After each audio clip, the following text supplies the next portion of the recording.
তবে জানি অপরাধ আছে প্রচুর, কৃষ্ণ নাম বীজ তাহে না হয় অঙ্কুর।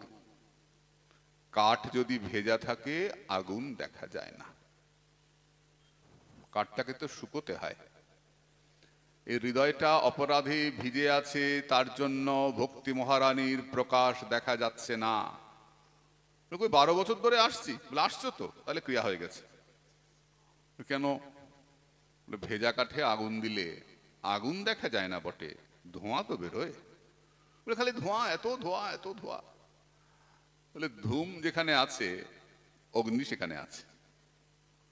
ধোঁয়া যখন বেরোচ্ছে এতে বুঝতে হবে ভেতরে আগুন আছে, না হলে ধোঁয়া বেরোতো না।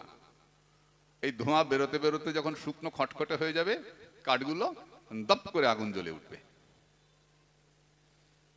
এই 12 বছর ধরে যখন আসছো, তার মানে ছেড়ে তো যাচ্ছ না। আগুন দেখা যাক না যাক, তুমি আসছো মানে অন্তরটা ধূমায়িত হচ্ছে, হৃদয়টা শুকোচ্ছে।